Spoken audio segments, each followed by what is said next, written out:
residents a chance to learn where candidates stand on the issues that matter most and to allow citizens to ask questions in an open, respectful setting.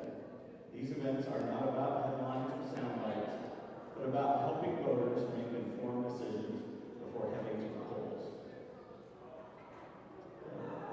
So we're going to start off, and I will let every candidate introduce themselves this week, because we have the candidates that we had last week, so there should be more than enough time. We'll start with our council member, Andy Holmberg. Can you hear me? Check. Pressed. There we go. Can you hear me now? Yes. Hi, my name is Andy Holmberg. I'm a lifelong Oskaloosa resident, and as you mentioned, Ken, I'm currently on the Oskaloosa City Council, and I'm glad to be here to share with every one of you, and I'd like to thank every one of you for coming out tonight. Good evening. My name is Nick Ryan. Lifelong Mahaska County resident, with most of it being here in Oskaloosa. As most of you are probably aware, I am running first and foremost to put a final end to the South Central Regional Airport Agency once and for all, and to end the ongoing harassment of Mahaska County landowners. More broadly, I am running because I love Oskaloosa and I want to see our whole community thrive, not just a select few. And I can remember when our downtown was alive with small businesses, live music, local pride. Oski was a destination every weekend, not just a few. It was a place with energy, character, and opportunity for all. And after more than 20 years of what I view as failed leadership and corporate capture, it seems like we've lost that spark. Our population is declining. Our downtown feels more like an office park than a gathering space, and conflicts of interest at City Hall have eroded public trust.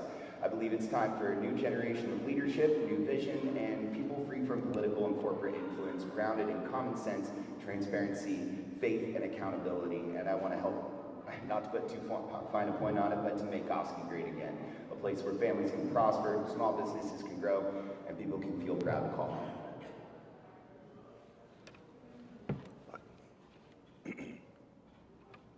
All right. Press and hold. There you go. All right. My name is Javin Sword, and I'm running for City Council because I love this place. Oskaloosa has become my home. I moved here. I was an executive at Wells Fargo for about 23 years. I moved here, decided to bring my family. Didn't really have any plans, but found a position open at William Penn as I work as a computer science professor. And I also want to bring that experience to Oskaloosa and to Oskaloosa City Council, particularly around data science, pooling the data that we need into visual pieces that the county and the citizens can look at and see and make better decisions than any type of biased decisions. I believe, I'm sorry, but I believe that Oskaloosa and this town and this downtown is the best thing ever. I mean, don't you agree? I mean, I can't believe somebody says that it just looks like some corporate, no, believe me, I've been to New York City, I've been to San Francisco, and you have it here in Oskaloosa. Oskaloosa is a beautiful place to live. Well, I'm Mayor Dave Kreutzfeld, and I've been mayor now. This is finishing up my 16th year. My wife Jane and I, we're near to celebrating our 25th anniversary here in town and enjoying the Oskaloosa experience. If you are a person who's got some history here, you've seen what the difference has been over the last 16 years. Back in the 1990s, I was on our city council. The big emphasis was on how are we going to save money and how can we do things with less and less money and keep the property taxes down. We shifted that thinking over in the early 2000s to more along the line of how do we invest in the community and get a return. And I think we've done a pretty effective job. Yesterday night, we heard a presentation by an individual who had collected up the data on what the grant money that the city of Oskaloosa used and how it had turned into investments and how those investments had turned into spending and how that spending was resulting in hundreds of millions of dollars worth of difference in the local economy. That's not something that we were able to do in just a few years. It's something that we've had to do in 10 to 15 years. And it's my pleasure to be a part of it. And it is my hope that we can keep it continuing. All right, thank you, gentlemen. Just for clarification, Andy, Nick, and Gavin are all running for our seats. There are two of them. So then Mayor Kritzfeld is running unopposed for the mayor's position once again. So does anybody have any questions? We can start right off with Sheila.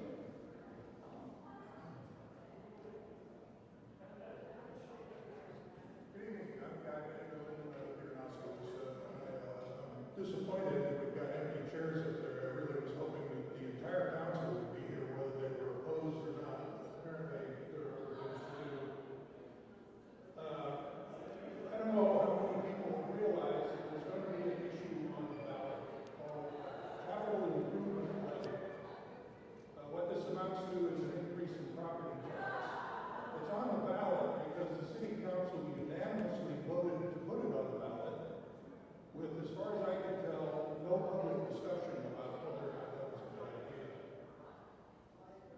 I'd be interested to hear from the candidates if they intend to vote in favor of that tax increase as well as put it on the ballot.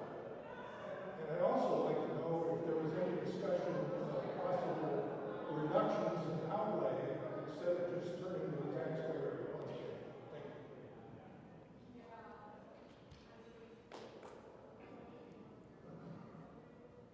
Whomever would like to jump on that one first? Yeah, I'll be glad to take that question. Thank you for the question, by the way, Guy. As we talked about it that night, I explained to you, and I'll be glad to explain to the rest of the public, I'm currently not in favor of that, and I plan on voting no for that proposition. I don't believe that we have demonstrated the need just yet. I think that it's possible that there will be some state action on property tax reductions, but again, those are just possibilities at this point in time. And so I'm not in favor of that right now. I think that that need could be demonstrated, but to me it has not yet been, and that is my plan. I think we do need to take a look at outlays, and I think that that is certainly something that needs to happen before we personally vote to increase that property tax levy. Thank you for the question. So, I was about as shocked that ended up on the ballot as you were, Guy. I was more shocked that in the same meeting that the council voted on that without public discussion, that they also voted to basically double down on our TIF and abatement program and, hand out basically a massive gift to a private developer. So it strikes me as interesting, out of one side of our mouth where we're basically giving away money, and out of the other side we're asking for working families from asking for more. Much like Andy, I would need to see way more information. I plan on voting no. One of the things I really don't like about it is it can't be used towards salaries. Right now, that's one of the things we really need to focus on, especially in public safety. That's an area where we need to be able to hire more and stay more competitive. But to hand out the incentives that we're handing out and then turn around and ask the working families of Oskaloosa, who are already having a tough enough time making ends meet, especially when it comes to property tax time, that just doesn't sit well with me, and I'd be a hard no on it for right now.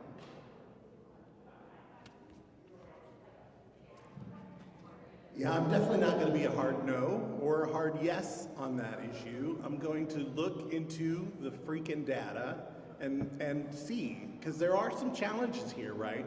The state is reducing, right, property taxes, right, for Oskaloosa. The city has to make that up somehow, right? It's as easy as that. So we have to look at the data. We have to see, is there going to be a shortfall, right, of the budgets that keep you safe, keep you healthy, keep you as a community, or are we going to have to pull together as Oskaloosaans and give more to the city to make our services that are here, that are good, that are working, work better? So the business that I work for, we are going through the same challenges that to some degree government is. That we have the majority of the budget for the city of Oskaloosa is people. So I think roughly 75%.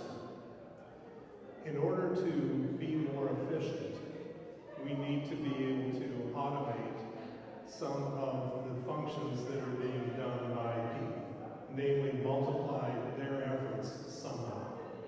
And so in industry, you do it with robotics. In cities, you do it with machinery. So you spend extra for the equipment that it takes for man hours to be used more efficiently, getting more done.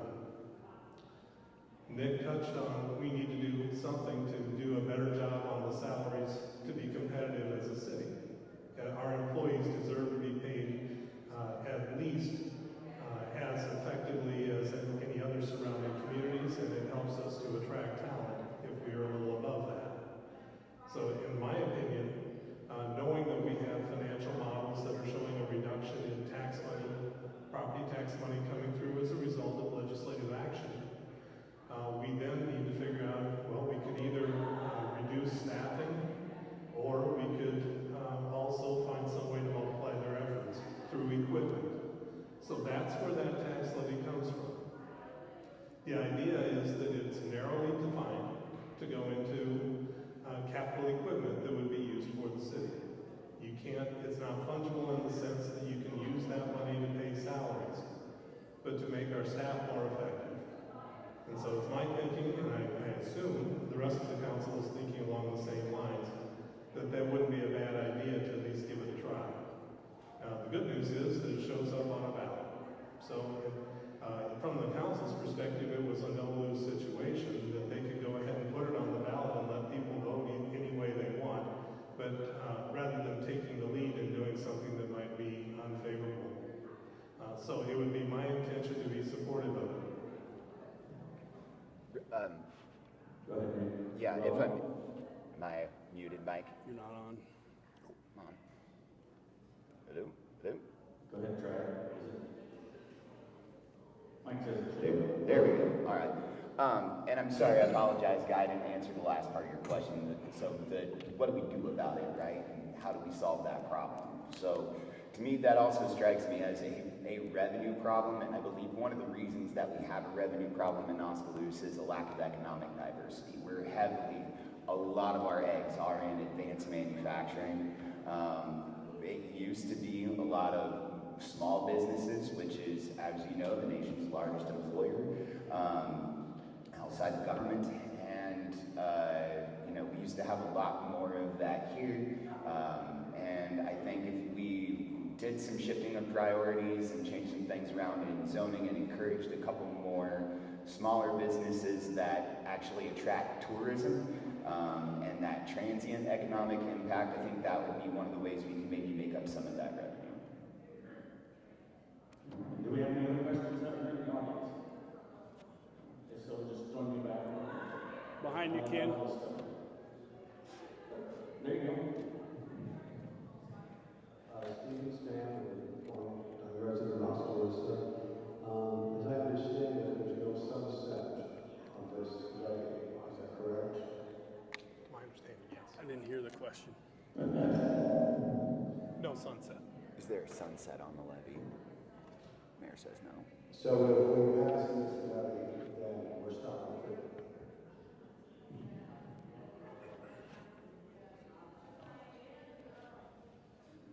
I'm going to have to admit some ignorance on this. to say you're stuck with it, is it subject to reverse referendum? I don't know. My guess would be yes, it is, and just because of the nature of it. And so for now, let's assume that it would be subject to reverse referendum if it did get voted in the first place. Has that ever happened before in the history of this nation? I've been 16 years as mayor, but I don't know if I can speak to national history.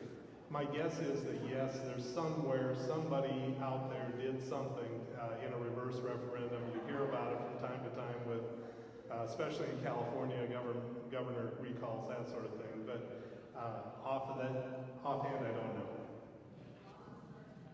All right.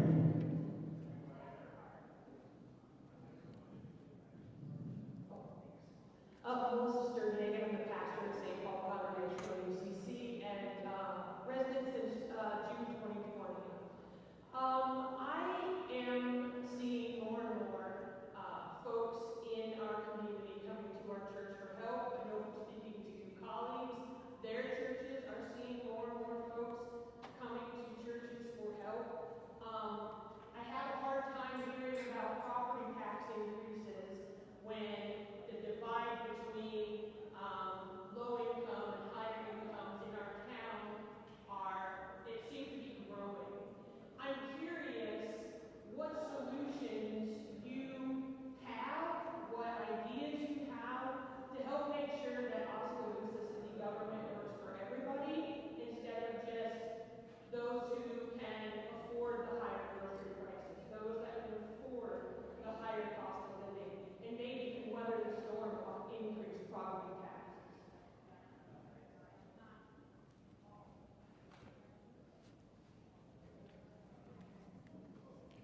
Well, I think some of those questions are, some of the answers to those questions are, they're not as quick as you can deliver in a soundbite.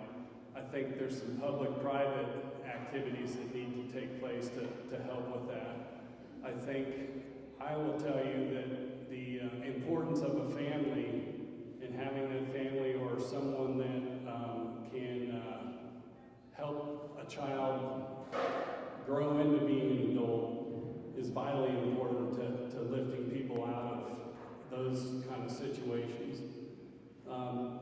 The group that comes to my mind most readily is Love Inc. I think they do a lot of great work in our community and support a lot of folks that are trying to get back onto their feet, if you will. There's no easy solution to that for sure, but I think we want to have a community that's open to all. We want to have a good community that will allow children to get a good education, and we want to provide opportunities for folks to lift themselves up, if you will. That's a great question, and welcome to the community. I've been personally involved with organizations in town that are there helping people who are here coming for help. You are hitting the nail on the head that divide is growing as our regular population in Oskaloosa is getting lower. The population of the homeless population in Oskaloosa is getting higher. I think that's a real problem. I think the first level of the solution is to make sure that you guys are voting for people whose interests are not necessarily connected to big business, to big money, and to large institutions, and that are really in service for everybody and not just a few. I think that is the number one step that we have to take, is to get voters to stop voting for the connected few and start voting for people who are a little bit more disconnected from big business and big institutions and are really there to serve everybody. That's step number one.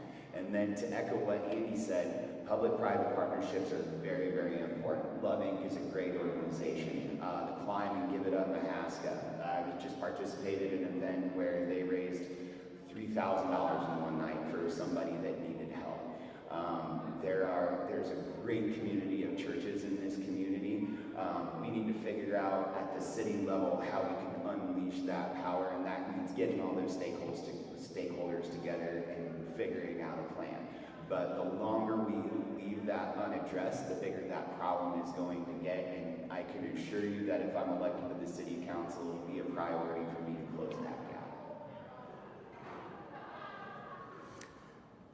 Yeah, one thing that I believe is you need to kind of take personal responsibility too for that, right? And that is go to Suds of Love, do your work, and particularly, right, my passion right now is to connect, right, these local services, the United Ways, the places that we have for these services for people to people directly.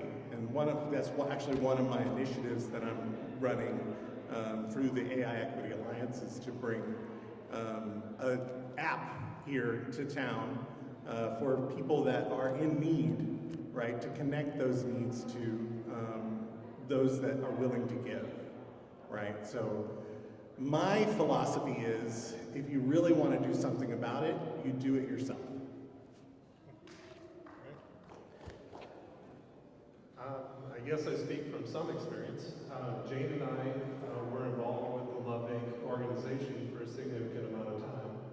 In our terms that we were on, we were teaching financial planning classes, and we were part of a group of classes that were being offered for folks who wanted to take personal responsibility of their situation, giving them the pathway, the education, and the encouragement that they needed, and with some success. So we've had people come up to us years later saying, I followed your advice, I got out of debt, I've got a house of my own now. And so my experience has been that for those who want to work themselves through, they can get it done. They need a toolbox.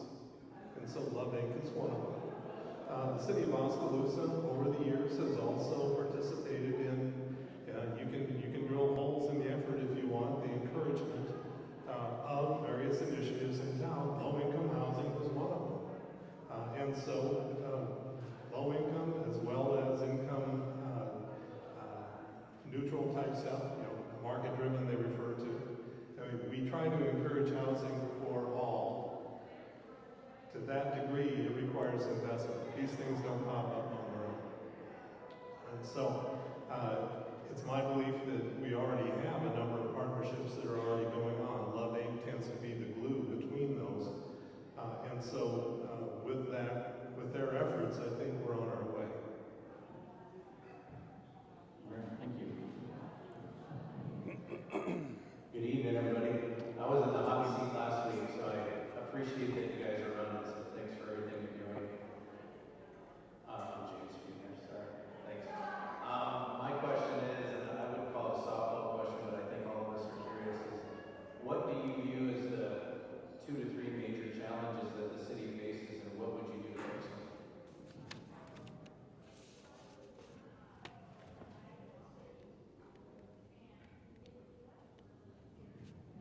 Mr. Mayweather's ready. Okay. Take it away, Mayor. Okay. I was figuring since I was unopposed, you'd be more interested in hearing what everybody else has to say. But I'll go ahead and plow out. Number one for Oskaloosa is housing. That we have employers who are hungry for employees. And so I'm hearing it over and over again, that we need hundreds of housing units built in town. We currently have 135 that are in play. And so we need to keep that kind of encouragement going. Number two is the diversification of our economy, which I don't spend a lot of time talking about. But we have manufacturing, we have some retail, we have agricultural. You want to have all three strong because they all tend to be cyclical in nature. So when one goes weak, the others can pick it up. Currently, the agricultural economy is suffering. And so we're fortunate here in Oski that we do have other strong businesses, Musco being one of them, that is a strong business, doing a lot of hiring. However, in order for them to recruit people to town, we need to have housing for them. Otherwise, they're going to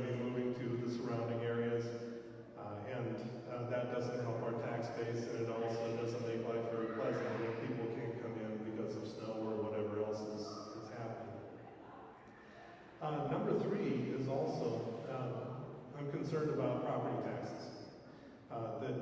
In talking to our Iowa legislators, and Debbie Durham was in town last week, she talked about that as well. That she said, the legislators are hearing over and over again that Iowa as a state has high property taxes. And so they're looking for a better way, a more effective way to make life a little more affordable. And so at this point, I don't have answers for that. It's just a concern of mine that there's got to be a better formula out there that makes it a little bit easier for cities to do what cities need to do, and yet reduce some of the burden that we have on the taxpayers. Right, so the three things that I have for top priorities are housing and childcare, right? Particularly making sure that we have the childcare we need here in Oskaloosa. As Dave said, we are, our kids are our future. Our college students that are here, I see them every day. They want to stay here. They want to be here in Oski. We need to give them the jobs and the security and the childcare that they need. We just need to do that. The second one is smart growth, right? Again, let's strengthen these local businesses that we have. I mean, we have really grassroots, really nice businesses here in Oskaloosa that we can feed and we can strengthen for the community. Revitalizing that Main Street, making sure that Main Street is strong, healthy, brings in the tourism that we need, and attracts those good jobs, those good people. Right? We're looking for good people here in Oski. And then transparency is my biggest thing. Let's keep the government open. Let's keep it honest. Let's put the data out for the people to see what's happening and make their decisions, right? I mean, give that back kind of to the people to, like I said, or maybe like the capital improvement levy, maybe that was a misstep of not getting that out to the people first, right, to think about. Because I'm sure if you see the data on that, you might have a different opinion on whether that levy is needed or not. So that's my kind of three top priorities. So for me, the top three, first and foremost for me is trust in our local government. And I feel like that's been very effectively eroded over the last 20 years, particularly with things like the South Central Regional Airport Agency. Multiple conflicts of interest have been identified at the city level, and it does have, at least, and if you ask almost anybody in town, it does appear that a lot of the agenda and a lot of the planning is driven by one organization. The second one is obviously housing.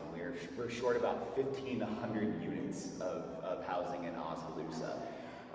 It's very important that we get together and prioritize that correctly, because right now there's a lot of developments that are for more high income and not a lot of I think the Burrell project is the most recent one that I think is going to be able to do lower and middle income renters, but the lower and middle income bracket is really, really important. There needs to be a big focus on that, because that's where your labor force is going to live. That's where most of your population is going to live. Third is, for me, and this will always be this way, and one of the reasons I appreciate Andy is because you give a shout out to our first responders at every single city council meeting. But we have to take better care of our public safety. We need to be able to keep our firefighters. We need to be able to keep our cops. And we need to be able to pay them competitively. High turnover at these agencies is not good. It makes for an unsafe community, and that is something that I feel needs to be addressed and needs to be addressed quickly.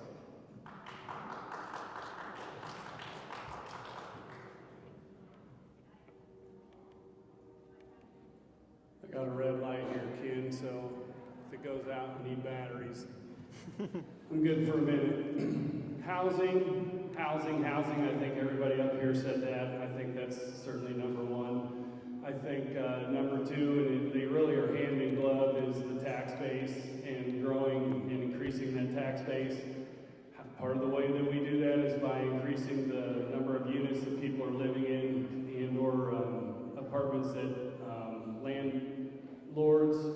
taxes on.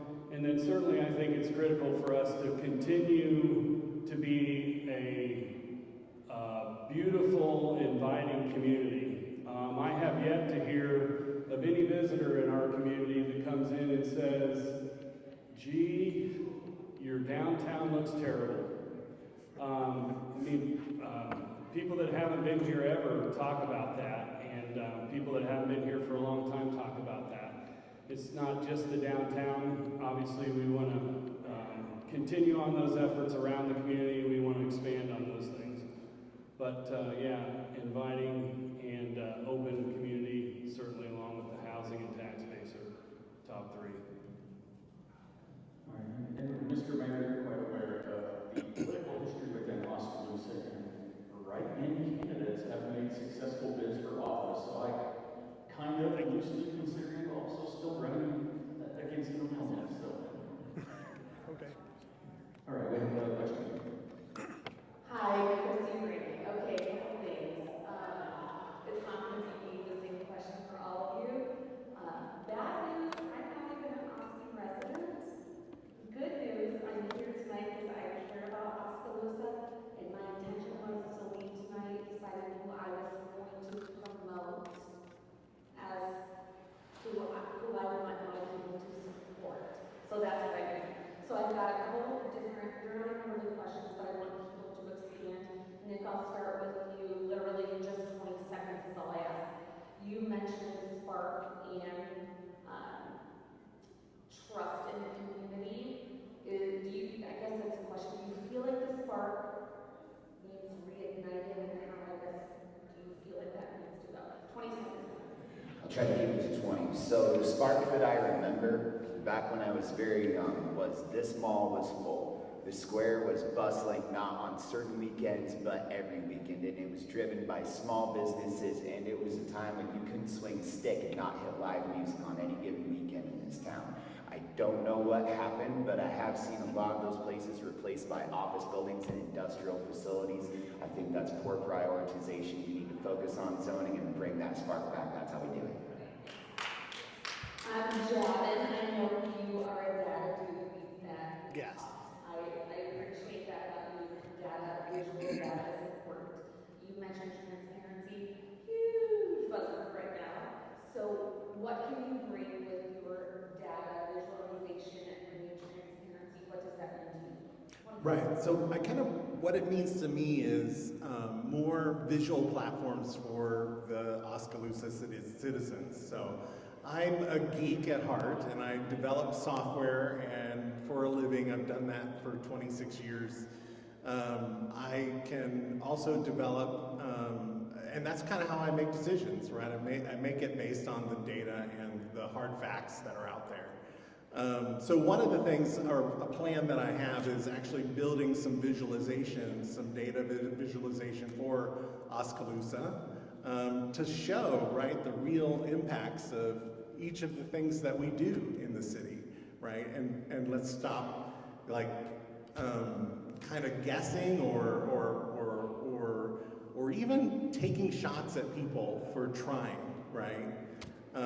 Let's actually look at the results and change together as a community, right? Be together as a community, change Oskaloosa for what we want it to be, right? And it's not what Javin wants it to be, it's what you want it to be, what we want it to be. And Andy, I thought you had to introduce yourself first, so I think you're kind of caught up there. Do you want 20 seconds to give anything more? Otherwise, I'm going to hone in on you about thank you for being supporting of law enforcement. I didn't realize that about you as a widow of a law enforcement officer. I appreciate that.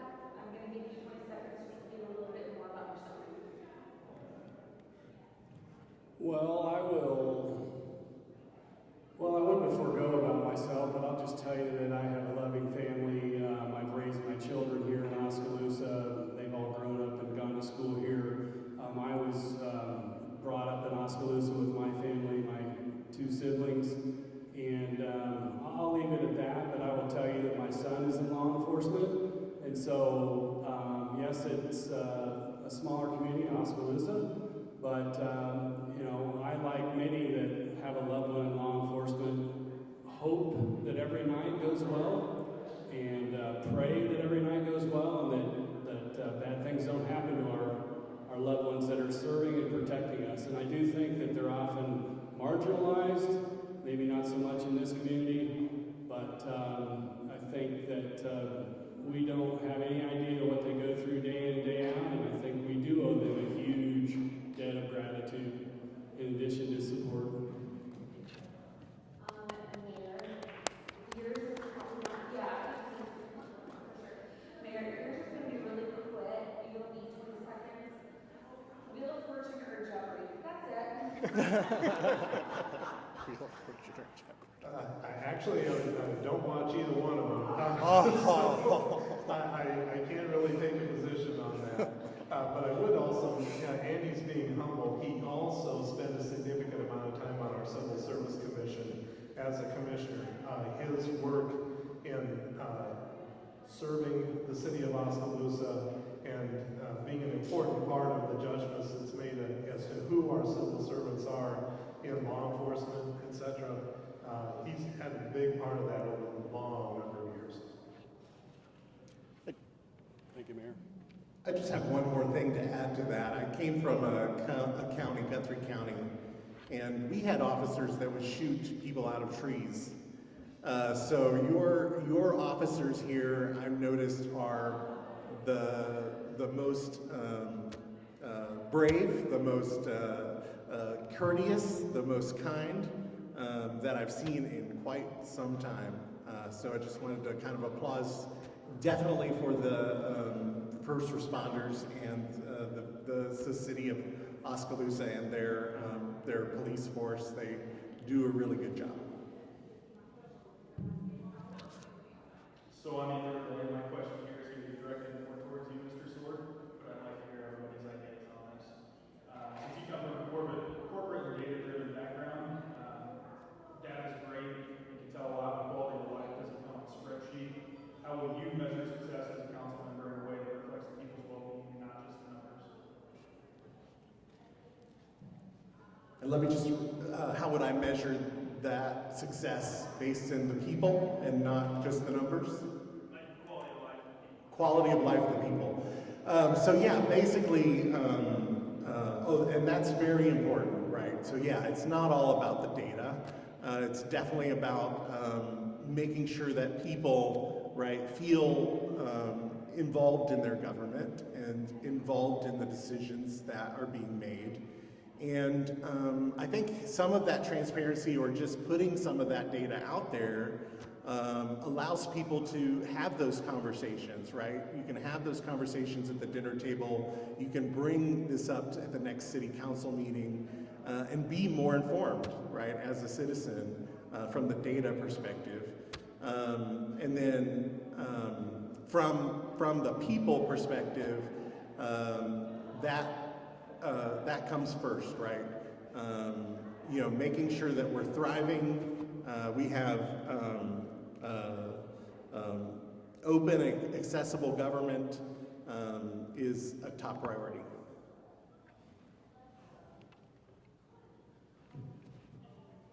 So, there you are. So the data is important. So just to speak to the data that's important to me, and I've said this before in council meetings, my main key performance indicators for the city are population, householding, what's our median household income, what's our median home value, and kind of all how three of those relate. But when it comes to how do we measure like quality of life and how satisfied and happy our citizens are, that comes from the public being engaged and showing up at city council meetings and you know, letting the council know if there's a problem or something that's making them not happy. But hopefully we get to a point where every Monday at the water cooler, people are excited to tell their coworkers about what they did the last week and the last weekend. I think that's the marker of success, is like how was your weekend with your family? What'd you do here in Oskaloosa? What'd you do having a good time? That's something that's really important to me, beyond those key performance indicators?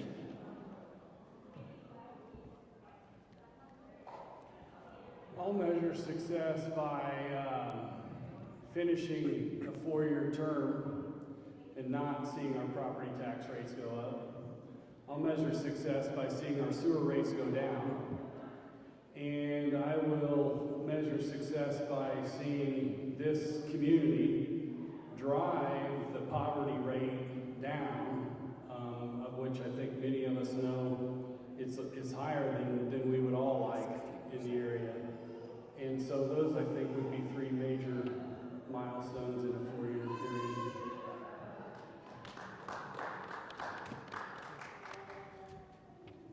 Yeah, I guess there's very little that I can add to that.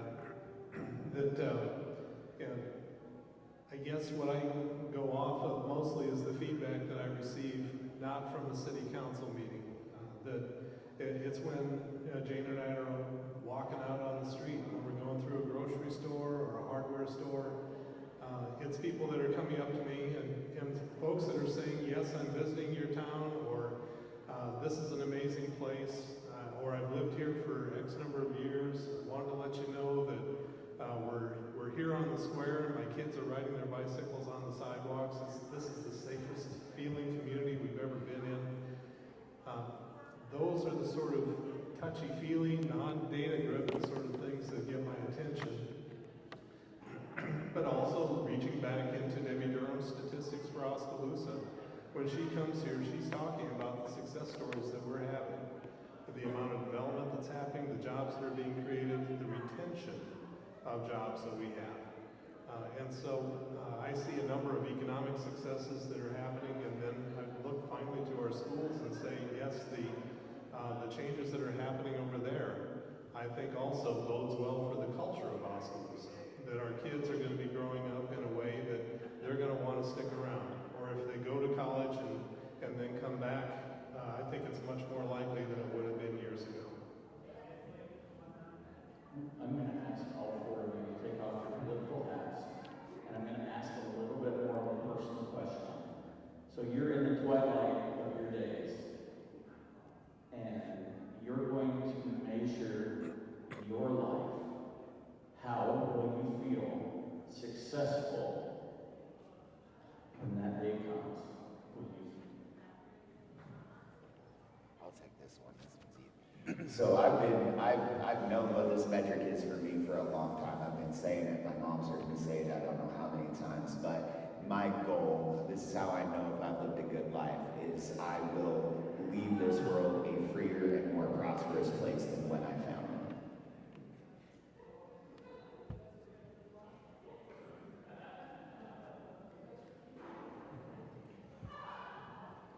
When I leave this world, I want to be thought of as first and foremost by my family that did things right, made them proud, someone that they looked up to. And second to that, I want my friends and coworkers and people in the community that know me to know that I did things right and I was someone that their family, their children, their folks could look up to and be proud of.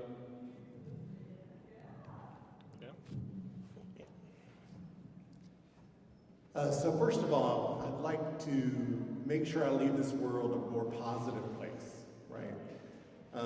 My feeling is that we do have way too much negativity, and that we need to look on a positive side of the aisle. In that, what I want to do is not only say that, but do that. Leave some positive works, right, after my death. So hopefully there's works that I've started that will continue, that will be a legacy, and I hope that Oskaloosa is 300, 400 years into the future. We're looking at that and we're doing something about that and keeping this strong and surviving. And yeah, I believe that as long as I was looked at as a positive light for this community, I think I would have done my job. When I was 35 years old, I was given a task of going through a course, and in that course, the author said, you know, living your life is actually pretty easy. It can be purpose-driven. You start by saying, as you lay in your casket, what do you want people to say about you? And then you reverse that back and start doing it. And so with that, since 1995, that's what I've been trying to do. And so living a life that is encouraging to the kids that we raised in our house, all 4 of them are out being very successful now. We've got 5 grandkids and the 6th one on the way, and I hope to be just as encouraging to them, to give them the inspiration to be successful, to give them the tools to be successful. But then you figure out that really in order for that to work, you have to do that to everyone around you as well. And so I try to deliver a positive message whenever I can, encourage. And how can we do this just a little bit better? But letting folks know that I appreciate the efforts they're doing. And so would political success have a piece of that? Maybe, I suppose. Our financial success is a part of it, maybe some of that. But when it boils down, it's really all about, did I do a good job encouraging the people around me and helping anything I touched to grow a little better and to feel more positive about the place they live and the things that they're doing with the people that they are. Thank you, gentlemen. Hi, I'm Brenda Martin, and I'm a retiree on very limited income. And I know that there is not much shopping in this town, and I go to the mall more often than I would like. I would prefer to have the mall filled again, but also when I was in high school, I left and came back after 46 years, and the square is, in my opinion, nothing's there that I would shop at except to go to Tosco's. Unfortunately, I would love to have a better variety in town other than pizza places and convenience stores. I need somewhere to shop besides Des Moines.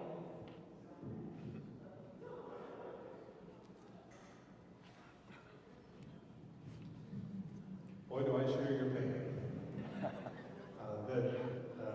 I consider it a blessing that when Jane and I have projects going on, we still have a local hardware store that I can go to. I'll walk in there, tell them what my problem is, I'll get advice on what it is that I need to do, and by the way, here's the tool or the gadget or whatever you're going to need to get it done. We have small boutiques in town that sell clothing.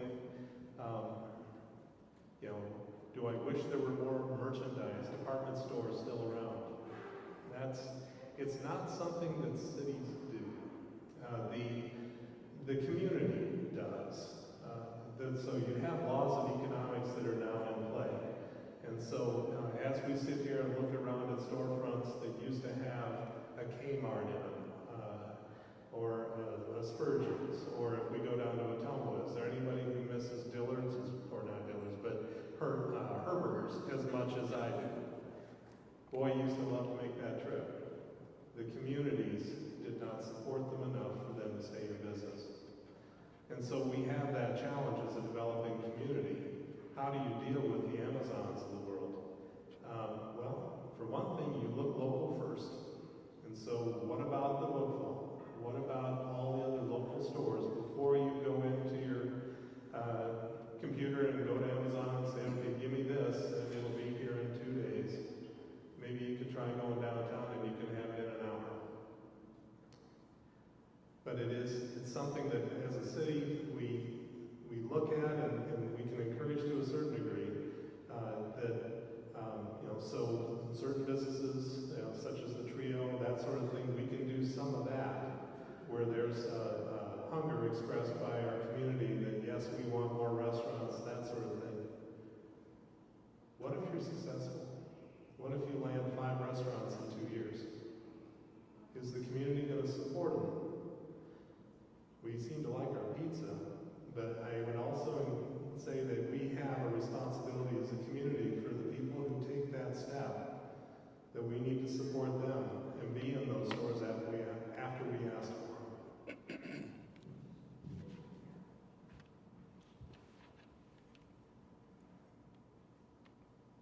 So, I'll go next on that one.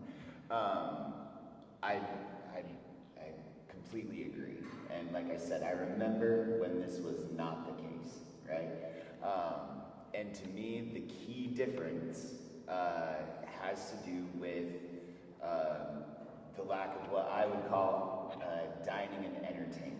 And a lot of what we hear about, especially at the council level, at the chamber level, at the Main Street level, is we hear arts and culture all the time. Very little do we hear the word entertainment. And our community is in a situation where we are trying to attract and retain a younger workforce. Younger folks who, unfortunately, in this day and age, are not as inclined to have families and have children as they used to be. These are, especially if they grew up in this area, which is a kind of a little bit country, little bit rock and roll, fairly conservative area, the attitude is we work hard, we play hard. We have very few opportunities, especially compared to what we used to, for those working folks to go out and play hard, and that used to not be the case. And those were all small mom and pop businesses that were serving food, serving drinks, and having live music every weekend. And I think if you can, do that, I think you do start to attract and retain your workforce more effectively. Then you can start having conversations about what businesses you want to attract. But I think the city does have a role in what businesses we bring in. I think obviously our non-government organizations have a role to play in that, like the Chamber and Main Street as far as recruiting. But I think when you're going into that, you really need to look at the region, and you need to look at the market, and you need to look at the value set that the majority of the people who live here possess. And so, as far as, for instance, entertainment, a Christian music show, which we have, and it's probably one of the most well-attended events in town, goes really well. On the flip side of that, we have every once in a while, it's great, but it's not exactly selling a lot of tickets. We'll have, like a Chinese puppet show or like a drum line from Alaska, which is great, but it's not exactly driving a lot of economic impact. There's businesses that I would love to, I'd love to see an indoor shooting club in Oskaloosa. I'd like to see a Harley dealership in Oskaloosa. I would love to see businesses that are geared more toward the culture that exists here than trying to paint an artificial one over. And I think if we can get on alignment with that, I think we can probably bring some of that back. And I guess I just don't see that as big of a challenge as others do. But I think we can get there.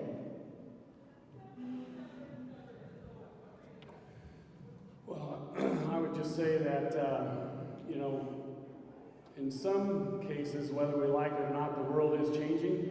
I think we heard a little bit about Amazon, and certainly Amazon has taken away a lot of opportunities from small businesses, not just in our community, but all across the state and the nation. I think that's one reason why it is really important for us to offer incentives and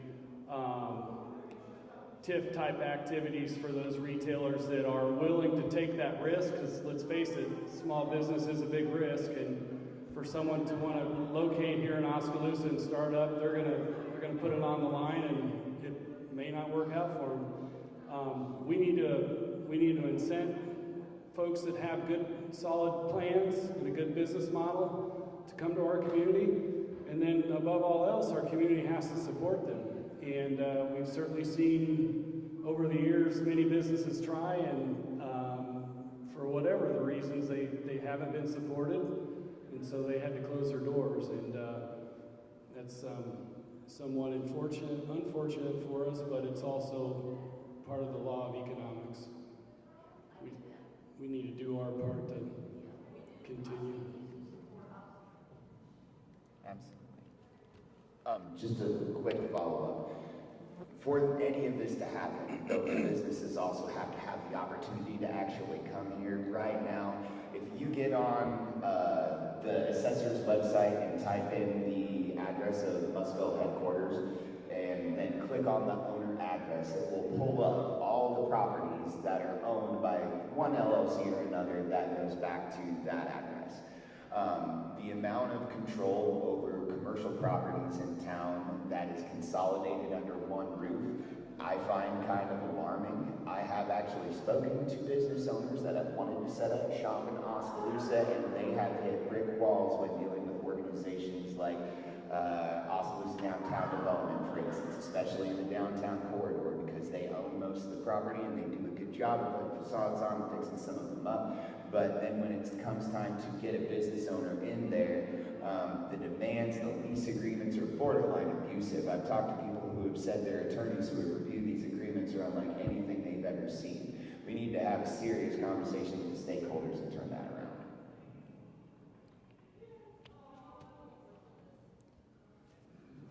I was going to say, Jeff, do you have anything? Yeah, I just have one thing to say about this, and this is, in order to support your small businesses, you're also going to have to keep your children here, right?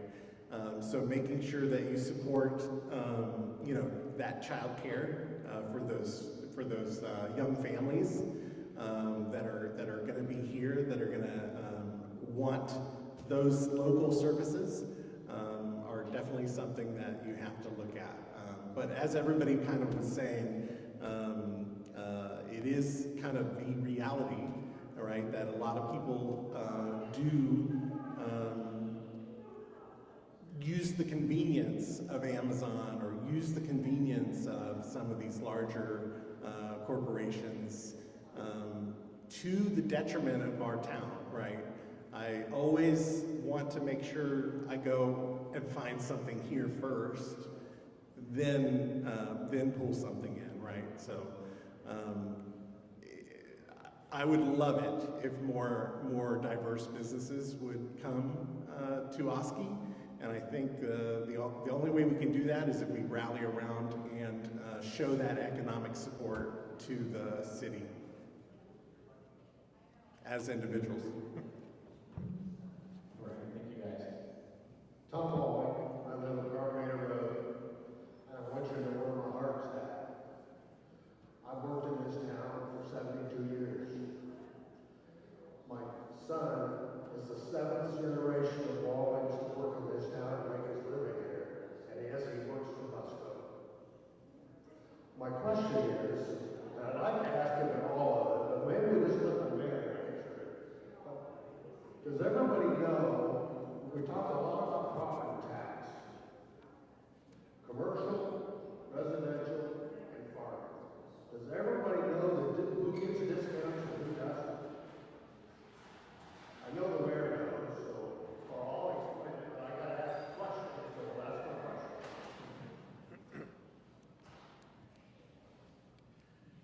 Well, the use of the word discount, I've got a condition off of that. So there are tax abatements that take place as there is encouragement for various things to happen in town. So when you were on, and by the way, you were on city council, and so we wrestled with some of those questions as to what kind of abatements. I didn't make my question. Okay. Commercial pays 100%. Residential gets discounted, and the farmers get discounted. If you want more money, you are gonna get more out of commercial, because they already pay. So you better look at the other two, and I don't think the residential is worth it, so. Yep. And so, and to rephrase what Tom was saying, that if you are a business, a commercial zoned business, and that's the way you are assessed, that's the way you are classified for property taxes, you do pay a significantly higher amount of tax money than what a residence would, or for that matter, if you have farm ground. And so the bigger burden is on commercial. However, they are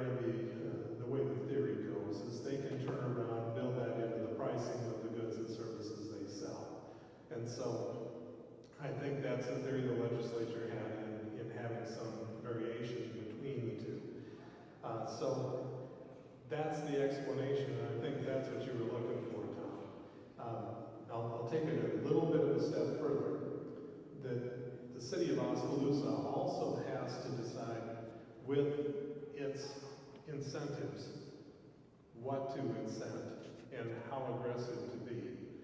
So last night's city council meeting was the conversation where our city manager was presenting his findings, where he was comparing the incentives for home construction in Oskaloosa to the surrounding communities.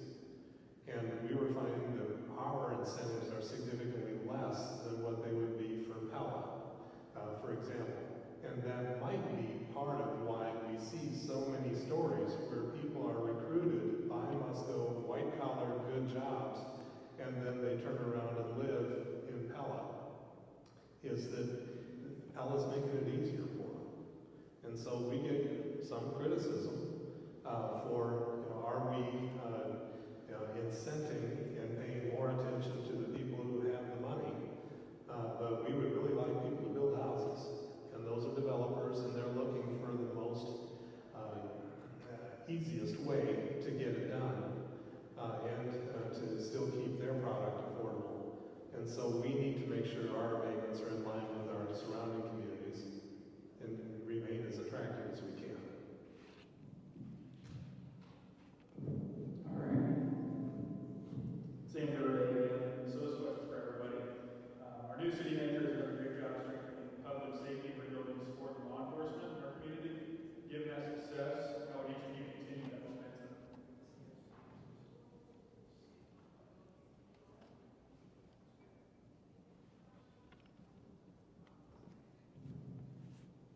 How do we continue the momentum of successful support of law enforcement? I want to make sure I understand the question correctly. So that starts with, I think, each and every one of us feeling that in our hearts, and I think everybody out here does. Beyond that, unfortunately, it really does come down to making sure that you guys have the financial support that you need, because there's next to nothing that you guys do that doesn't cost money. And so as we're talking about budgets and we're talking about taxes, we need to make sure that that is a priority. That's really what it boils down to, is making sure that not only are you supported in theory and in heart, but that you are supported financially. And that starts with making sure that you guys are at the top of budget priorities.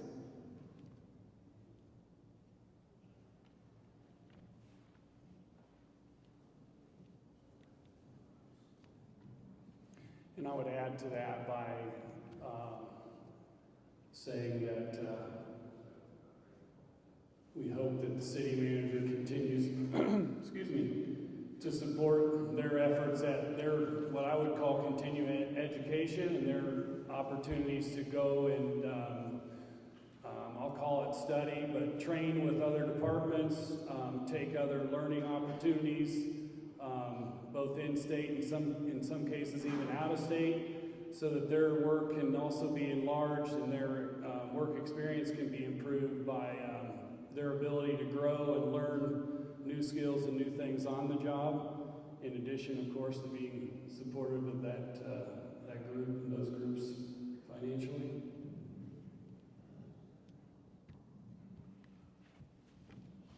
And I would just add to that one of the other things that the city council has had tasked on it is to take some training classes having to do with emergency management.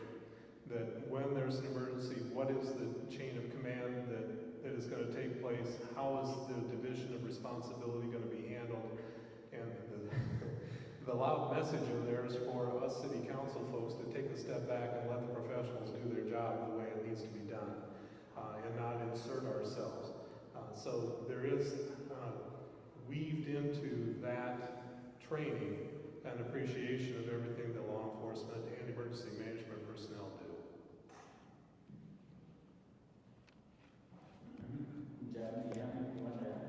I don't have anything to add other than, the city council, obviously, they can watch and make sure that the city management is happening properly, and make sure that Sean continues to do a good job, the job that he's positioned to do. And if there is challenges there, right, we can always address those with Shaw. But other than that, right, that's a position that's created that we see as an expert for the city, and we look at, like I said, like I'm going to be a broken record, but we'll look at that data that's presented to us and what we can get from it and make the best decision. Dave Bukowski, resident since 73. Just a pretty simple question. The last several city council meetings, there's been one issue that has evidently struck all the city councilmen. The 8th Avenue West project. Started out with sidewalks on both sides of the street, reducing the size of the street, similar things. My question is, it doesn't seem like the city council as a whole is listening to the people of Oskaloosa. They have changed a few things on it. They put the sidewalk on one side of the street. They've had work sessions on it and everything. But every time they do it, the people of Oskaloosa come in and say, we do not want this. We want our street fixed. We don't want sidewalks. Are you going to listen to the people that you're representing, or just vote your own way? That's my question. I'll take this one. So first of all, yeah, you're good. I'm going to listen, and we're lucky that we have a couple of people on the council that do. We even got Andy convinced to be a dissent and vote on that once, I think. But the first step with any decision like this should be listening to the people who are going to be directly affected. That means the residents that live on that street. That should be the first stop, is listening to what they want. And I've been to those meetings, and the overwhelming majority of those residents said, please don't narrow our street. We don't need sidewalks. There were a couple people that said we'd like to have sidewalk. But this one was really simple. The solution, the obvious solution, was to just repair the road. It was simple.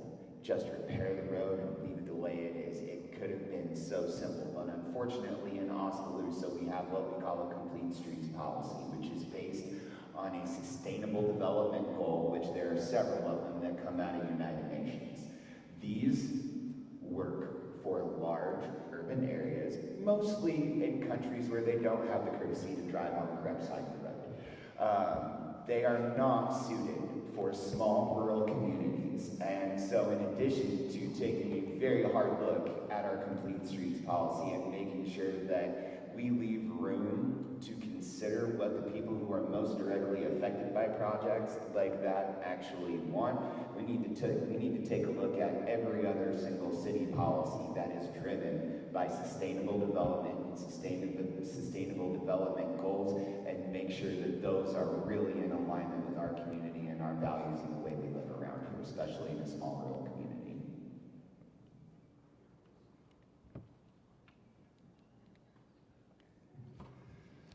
I like sidewalks. I try to walk on them every day.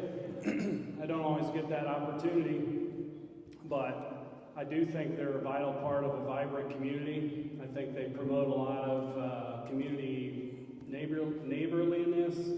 I think they're certainly a part of a healthy ecosystem, I'll call it, where people can get out and take a walk if they want and not be limited to their driveway. Certainly the elderly in our communities are often told when they start to reach older age, they should walk more, and that will help them in a variety of ways. If they're limited to no sidewalks or perhaps a short driveway, then certainly they're limited in those later in life activities. I don't like to see kids playing out in the street. When I'm driving through Oskaloosa, I'd much rather see a child on a sidewalk than I would in the street riding their bike, even on a dead-end road. I think that it is a bit of a stretch to say that the United Nations is pushing our sidewalk policy in Oskaloosa. I'm not sure that I can go there and get there.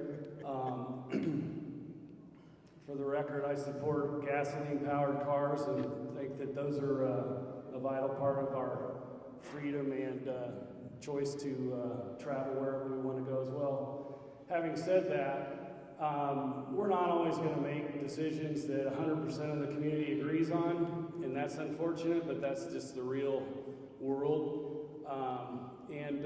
We do have a sidewalk policy, if you will, the complete street activity. I think we amended it recently, and I think that that's important. I wouldn't be surprised if it's amended again. I don't know that it will be amended in the next year or 2 years. Who knows, maybe it could. But I think that overall, it's a positive thing for our community to promote sidewalks and to have them and to put them in, especially when new roads are in the making.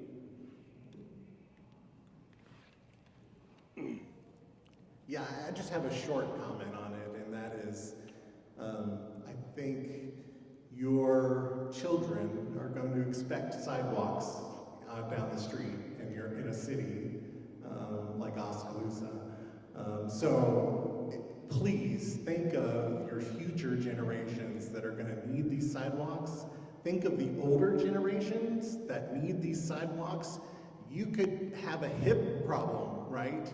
And what are you going to do? You're going to, it's going to be worse without a sidewalk. So I think it is kind of an interesting that it is even an issue, especially since the policy is already on the city. And it should have been kind of an issue that was a no issue, in my opinion. Yeah, the council was presented with a plan that was in accordance with the policies of Oskaloosa.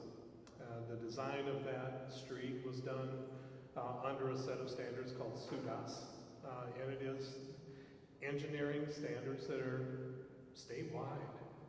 And what they do is they say for the amount of traffic that you're on, that's on your street, this is the width of street that is recommended. I live on a street like that.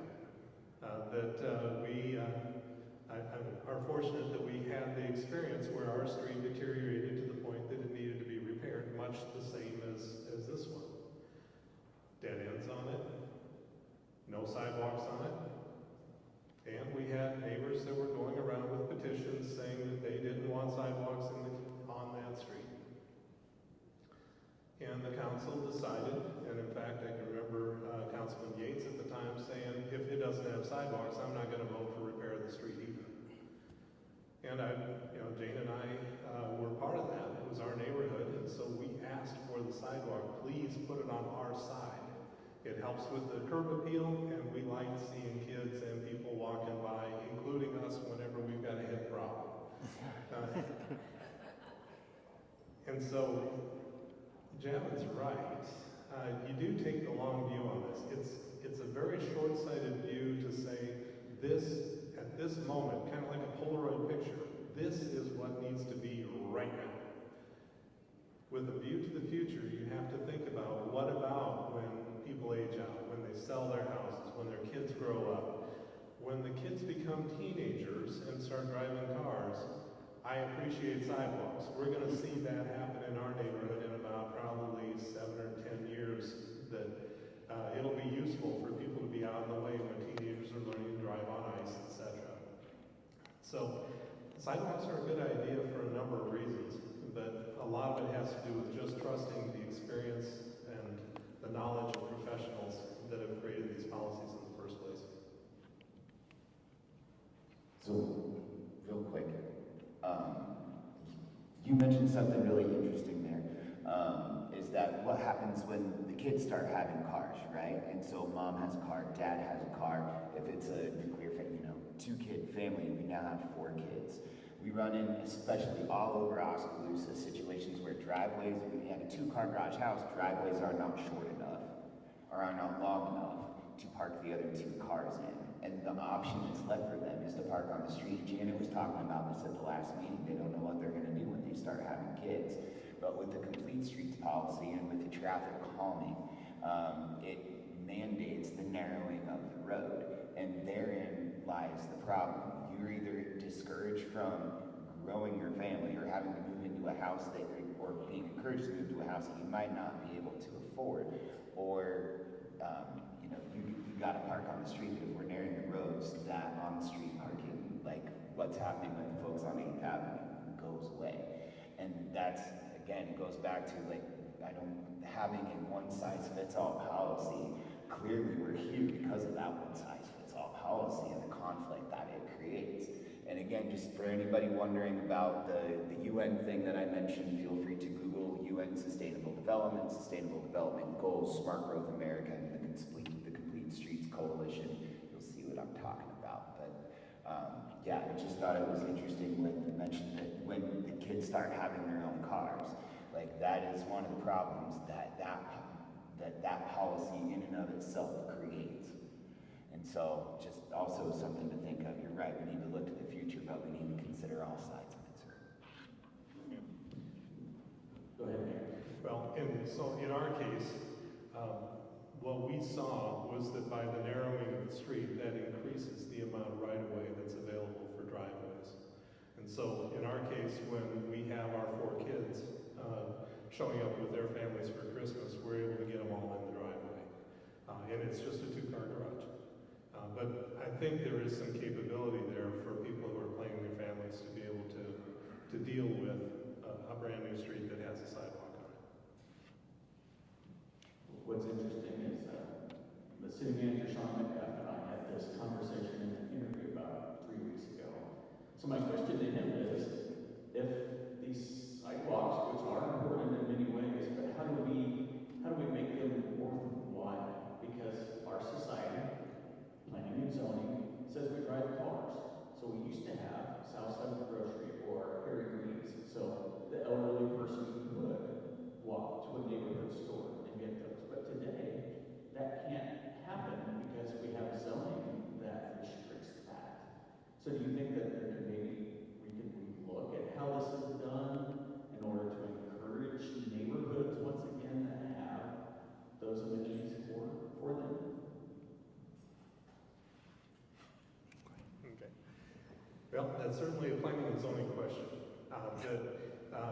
Because we have zoning that exists now, and we have capability for small businesses in areas such as that, but it does require some permission from city planning. Is this the right thing to do? So you're right, we did have smaller businesses located around neighborhoods. I would go back to an earlier answer that there does need to be some economic drive for that it isn't something that the city would necessarily say, yes, we're going to go out and encourage that. But on the other hand, if somebody were to walk in and say, yeah, I think we can make that happen, I'm listening. But as far as folks getting around, the idea so on that street, connectivity is another one of the emphases of the city. And so we have the rec trail that's doing its thing. We have additional sidewalks that are being built. We throw about $35,000 a year into just adding new sidewalks, infill, if you will. And so with that, that's my thought. It looks like somebody's wanting to speak. I would just add into that, Ken, as a city council member myself, certainly I would listen to someone that wanted to have that conversation and wanted to ask about that possibility, and absolutely they could come and talk about that to myself and they could present it. They would even be allowed to come present that at the beginning of our council meeting when we open it up to the public for 3 minutes to speak on whatever they'd like to speak on. So yes, absolutely we would listen to something like that. All right, we got another audience question. Well, I hope you'll listen to me too. I'm a student at William Penn. My name is Jocelyn. I'm a professor. I low-key wondered for a second if I even had the right to speak, as in I don't live here, and people here have been for a long time, this man for 72 years. But I am here for the rest of the year. And on the news, I don't know if anyone pays attention, but there's been escalations with ICE and those kind of efforts.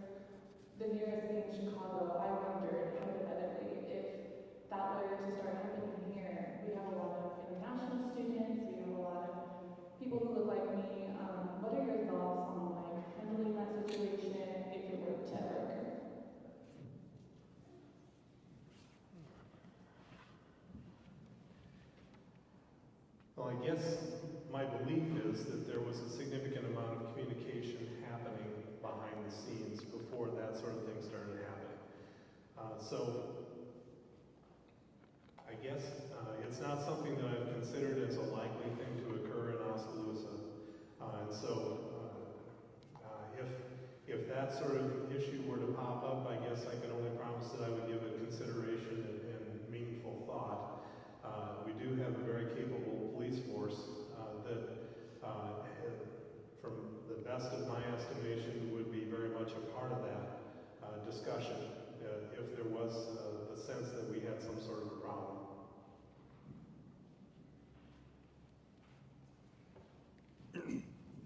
Yeah, I just want to say that that is definitely on everybody's minds right now, especially with the presidential orders that we're seeing in some of these big cities.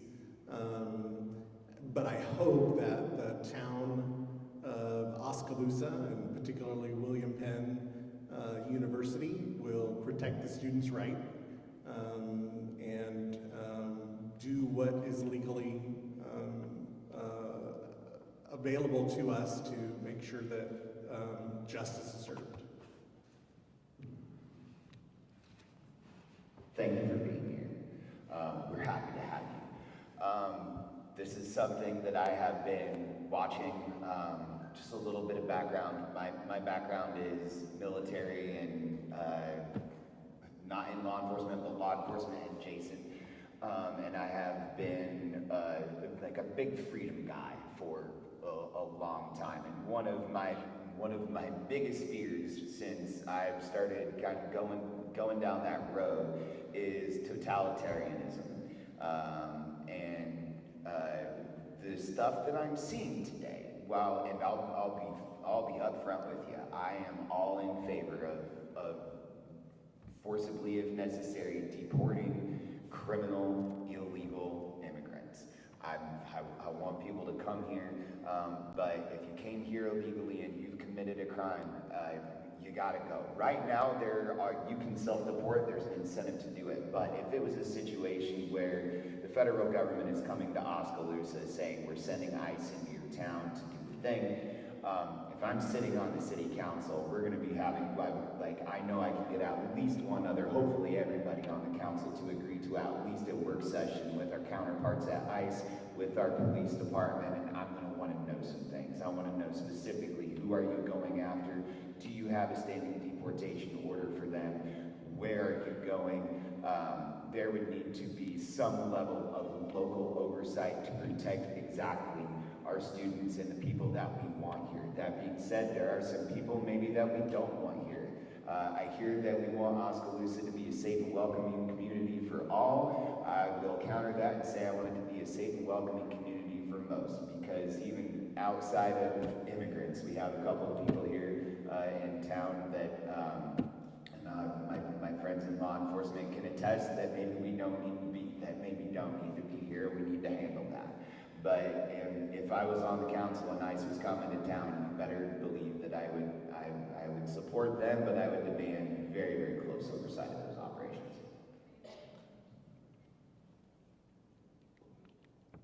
I would just add that clearly we would have limits on our ability to get in the way of federal law enforcement activities, and with said limits, obviously we would want to have the rights of all of our citizens respected and enforced, and I will leave it at that.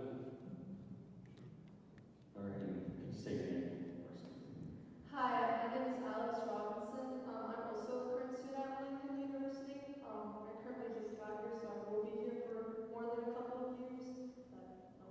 Welcome. But I wanted to get your thoughts on the teacher who was recently placed on leave after posting about his opinion on the Charlie Kirk situation. Do you think it's okay for teachers to share their political beliefs on social media, whether you agree with them or not, especially considering it was his First Amendment right to freedom of speech?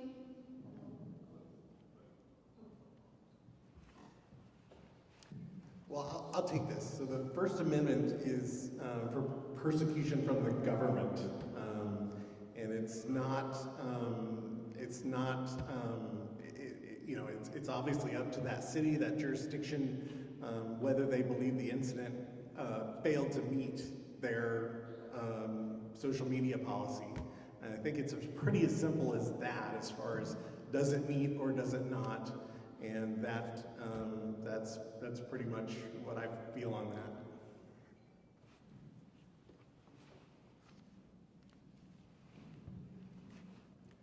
Well, I would only say we're all free to say whatever we want to say in whatever venue we want to say. And we're also very free to accept and or in some cases suffer the consequences of what we say. And I think for that individual, the school board felt like it was a few things said too many, and so they took their action, and that's where we're at. So, a couple things on that. I'm going to echo what these two have said. That the First Amendment protects you from persecution, from expressing yourself and speaking from the government. Now, that being said, public schools are government entities, but they are also allowed to put in place their own policies, and teachers who sign on to teach at that school voluntarily agree to those policies, and Mr. Cargill was no exclusion. The termination of his contract was a prudent and reasonable decision by the school board. The other reason that I believe that, and I just want to make sure we're clear on this, is since he is a teacher, I feel that he has an obligation, whether in public, in private, on Facebook, wherever that expression might even come close to touching the mind of a student, he's obligated to tell the truth.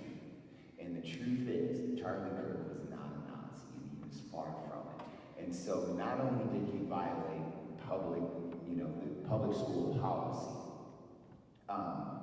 it was deeply offensive, especially to anybody who's had a family member who served in World War II and defeated the Nazis, including Charlie Kirk's So not only do I feel our teachers obligated to follow their school policies, but at all times, especially when they're expressing anything that might touch the mind of a student, they are obligated to tell the truth.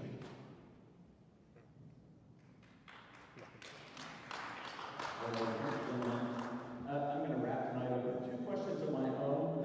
These were two questions that I thought had a lot of bearing on our community and hadn't really touched on tonight. The first one is we have two connectors that are going to be changing the way people transit around Oskaloosa and through Oskaloosa. And so, in your positions, how will you take steps to encourage people to still visit and participate in businesses that are along those, what were major motorways through town? And then with that comes the jurisdictional change that will go from the DOT to the city of Oskaloosa and county, I'm assuming in areas attainable to those. So what design safety features, what things would you want to implement in order to make those roads safer and more convenient for the people of Oskaloosa and Madison County?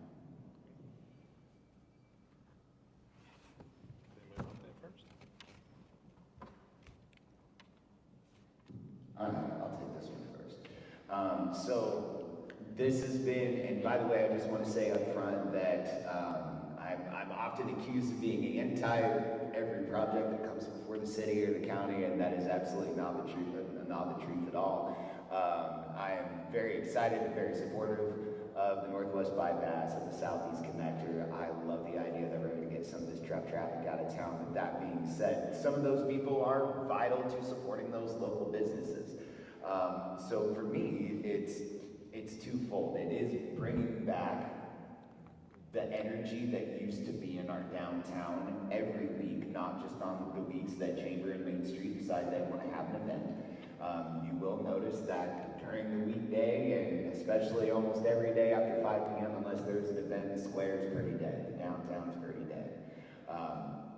But we need to recognize the market that we're in. We need to start leveraging the chamber in Main Street and whatever the city can do to start attracting businesses that meet the needs of that market.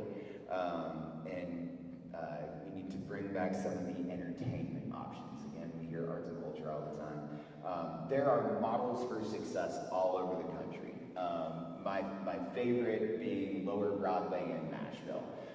And the funny thing about that is we have something very similar to Lower Broadway here in Oskaloosa. It's just that instead of being in one line, it's a square and some other option parts of that district. Some of the safety things that are put in place there, because the last time we've seen this happen in other places, with terrorist attacks and things like that, people will barrel through the crowd. In cities that have a really, really poppin' downtown entertainment, dining, retail district, you're gonna see, barricades, I don't know what you call them, guys, that pop up out of the ground. And the cool ones that I've seen are movable. They can be down, they can be up, but it protects pedestrians from runaway vehicles, things like that. So as far as safety, those are things that I would look at. Making sure that wayfinding is really, really clear, but those safety measures, the wayfinding stuff isn't necessary if our downtown continues to be swallowed up by professional services, businesses that are only utilized by locals and office parks and manufacturing and industrial. So unless we really focus on bringing that energy back to the downtown, the safety aspect of it becomes a lower priority. Not that it wouldn't be a priority at all, but how much you invest in that is entirely dependent on how many people are going to be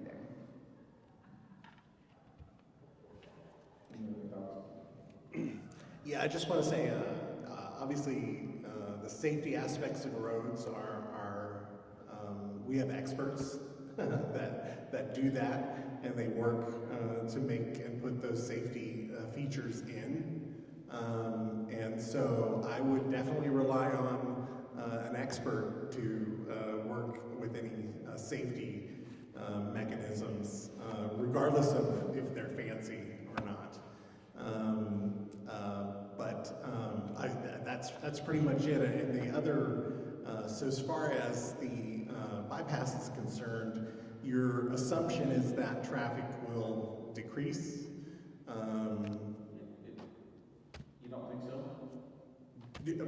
The traffic, the foot traffic that's for the businesses here, local businesses? Motor vehicle traffic. There's Vehicular traffic, yes, yes. vehicle traffic. Yeah, vehicular traffic. I don't know, we have to look at actually what types of traffic, right, would be redirected on a road like that. I'm not exactly sure if we do have a traffic problem if we get the trucks out of our downtown. It wouldn't be just trucks, though. I would say if you look at River City, it's a pretty quiet place now compared to what it used to be Orland Road. If I'm going from New Sharon to Atoma, and that's there, I'm not going through town, right? So this was one of the conversations that we had many years ago when we were drawing up whether or not we wanted to do bypasses around Oskaloosa. We had the complaints about truck traffic. We had the people that were coming up to us saying, well, if you reduce your traffic, you reduce the cash flow of your town because people are gonna be inspired to stop. And the advice we received at the time had to do with the way that the city is marketed. So make sure you have good signage that says, here's what is going on in Oskaloosa. Oskaloosa is blessed with a very strong chamber, Main Street. The network of marketing that we do for the events that we have. The businesses that are here in town, they're kind of on their own. They are coordinated with the chamber, but they can also market their own businesses just as easily. Now, what kind of traffic can we expect? What I'm hearing with the southeast bypass is that will reduce the truck traffic that would ordinarily drive on 15th Avenue East. So it's traffic that to some degree wasn't getting to the downtown anyway. It's just, it's going to be just that much further out. However, the Northwest bypass, if it has the ability to keep from driving through the downtown, I think that is a little more promising coming from north and going to the northwest. But as far as I'm concerned, it has to do with the signage and marketing and a reason to draw people in. Once that's accomplished, assuming that we do get the majority of the truck traffic off, then I think that opens up other options. So what about dining out on the sidewalks? And some of the other opportunities for people gathering out in the square, that sort of thing. This frees up that kind of thing. It becomes a chamber of commerce opportunity, but we need to get that traffic and the bypasses done first. I was going to say, we're worried about incentivizing new businesses, maybe incentivize our current businesses to be able to help them promote outside of Oskaloosa, so that would that be an option potentially? I mean, it's going to take some help for them in order to be seen. Yeah, it's not a bad idea that we would have to divert economic development dollars from something to that, but I'll open it up to the other candidates if they've got an opinion on that as well. I just want to respond. First, thank you, Mr. Mayor. That's twice now you stole my thunder. First it was Amazon, and now it's signs. But absolutely, I think we need to promote Oskaloosa, and so we might have to get out a little bit closer to the edges and to those bypass areas and promote Oskaloosa and some of the things that it has to offer, so that people that are traveling and not on that mission to get to Ottumwa, if you will be encouraged to stop in. I think the possibilities of new businesses opening in some of those areas around the bypass are possible now, and so that maybe some of those folks are going to stop there and then be attracted to come further into town. Perhaps, we don't know what the future is going to hold, right, in terms of 10 or 20 years for our community. In terms of safety, first and foremost, I'm going to rely on existing, I'll call it law and enforcement activities and our first responders to keep us safe. And certainly as problems arise, then some of those kind of things might need to be addressed. But I do have faith that, our existing law and DOT regulations will do their part in helping us keep these areas safe and from becoming dangerous. You have one thing, Nick? Yeah. So before we start marketing, there has to be something to market. It would be nice if there was something to market that was there every week and not just a few times a year. And that is, that is something that the Chamber could definitely help with. There's a great organization in Oskaloosa called Experience Oskaloosa that's been really focused on retail. I participated in a couple of their events, but their events have been extremely successful driving foot traffic in there, and maybe reaching out and outside the community is to get more people to come to stuff like that. That would be cool. But yeah, as far as like tech, if the Chamber, the city, and through a public-private partnership, we can get a couple of digital billboards that are, switching stuff around and making sure that they're current and aren't too expensive to change, that would be another thing to consider. But make sure people know what's happening here, but we gotta make sure there's stuff happening here. All right. And my last question, and then I'm going to wrap this up because we're already home. I'm going to borrow a line from Mr. Wallen because I heard him talking to city council a bunch of times. Everybody likes to flush their toilets.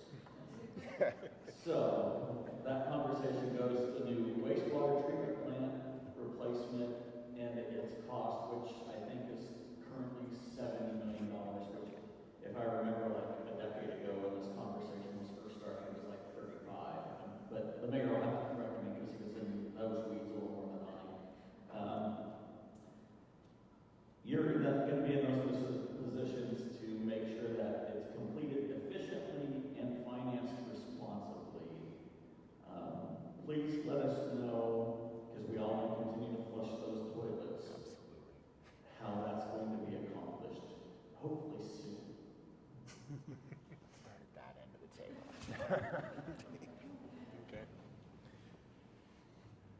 are so blessed. We have the Iowa DNR who is holding us to a timeline that says, yes, you will have your wastewater treatment plant built by X date. And so that planning process is going on and proceeding. You're right, when we started this thing it was 35 million, and then it got to be a little bit more, and then we ran through some COVID inflation, and then those numbers started to climb even more. And so at one point we had crossed 100 million and we were getting close to 140 million with the idea that was in play, and so we drew back the lens and then refigured the project, and so now we've got it back down to 70.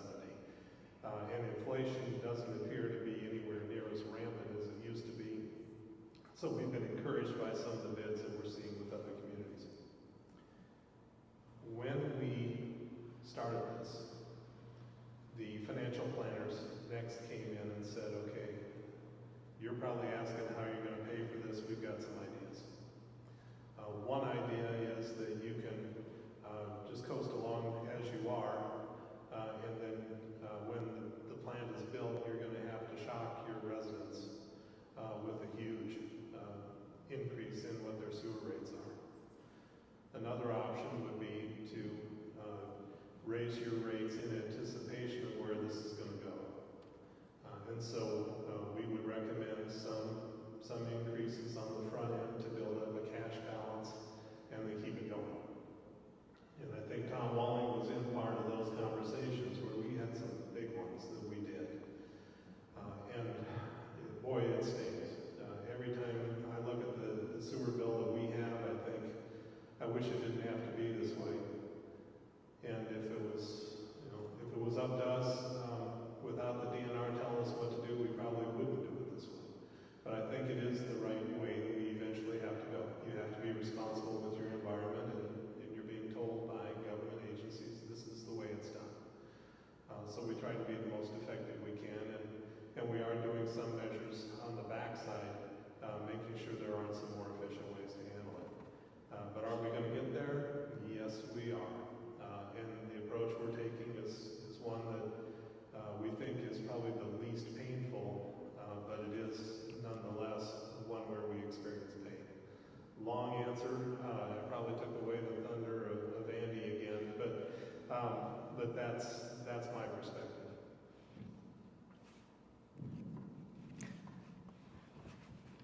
Yeah, based on the septic or the sewer, like I kind of said, it's kind of like with the streets. We definitely need to support it, especially as it's infrastructure and it's going to be required for years to come. And supporting that by also making sure that the project is successful, and watching that construction as it happens, as it unfolds, and making sure that we get what was in the contracts with those firms, and we do that service for Oskaloosa. So, assuming that there was nothing that could have been done in the past to avoid the situation that we're in now, as the mayor said, the DNR has been good enough to say you will have your wastewater treatment facility done by this date. So it is going to happen. That money is going to be spent. Full stop, period, end of sentence. What I don't want to see is another situation like the Y or the natatorium, where we're having construction problems all the way through and the costs keep escalating and escalating and escalating. There's not a whole, we have to build it. We have to build it, but what we don't have to do is subject ourselves to bad contractors taking us for a ride, doing bad work, and that means to make sure that we don't have a similar situation. I would propose an oversight committee above and beyond the water board or whoever is currently in charge of that, independent, impartial, impartial, neutral parties to come together, work together, hopefully experts from our community who understand construction, understand plumbing, understand wastewater treatment, maybe pull in experts from outside, but we need to put together essentially a task force to watch and almost micromanage this project and make sure that the taxpayers don't get taken for a ride and that this facility is serving its purpose, is going to last a really, really long time, and is also set up to handle, hopefully, the future growth of Oskaloosa. Can I ask you a little clarification on that? Sure. So does state law not basically dictate how bidding is done? So I mean, we go to the Y or we go to any and that's was done according to state law. And unfortunately, unscrupulous construction outfits know how to play the law. So how do we stop that then? So you stopped it. There's nothing in state law that prevents us putting an oversight task force together and making sure, if it means that we have to send somebody out to the site, to the construction site, to watch, or, and actually we have the technology to do this virtually, and it can be AI assisted now. I've seen amazing stuff in the construction field to monitor construction progress. It's really, really awesome. But we cannot drop the ball on this one. It needs to be constantly monitored, and whoever is doing the work needs to be, their feet need to be held to the fire. That sounds great, and I know that same process was already in place when it came to the Y. So there was the architects and there was those that were on site for the city and the school system and all those that were there to watch it. And we need to evaluate those failures and make sure they don't fail again.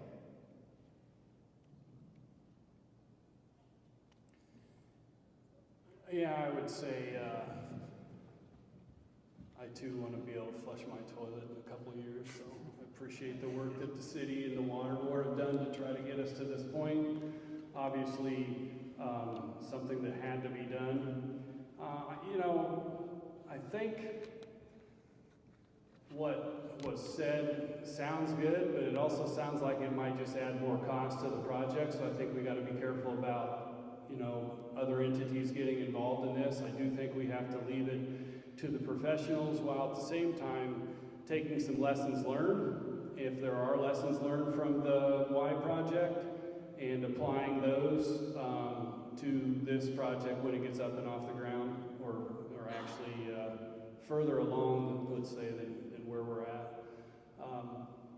With that said, I think people certainly with the city had the best of intentions and would all say that they did the best they could with the information they had. And to your point, Ken, we had people that were not above board, and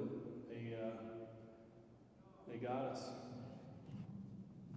I was going to say, before I close, the Y project always reminds me of the movie Armageddon.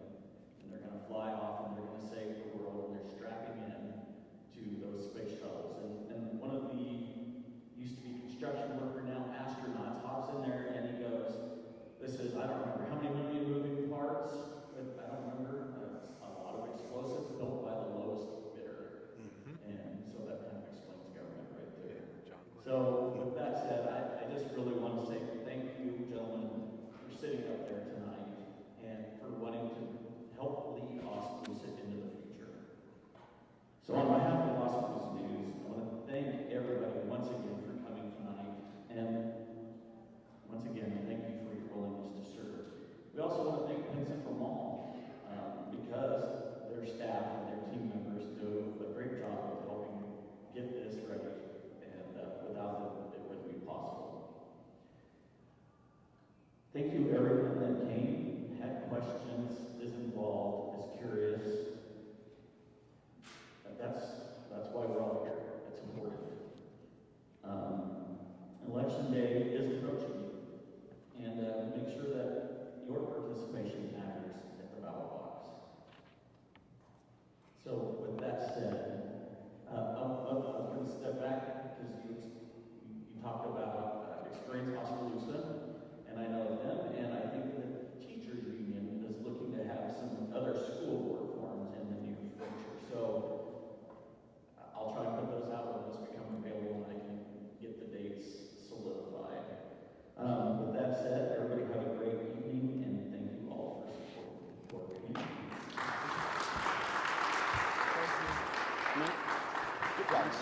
Thank you.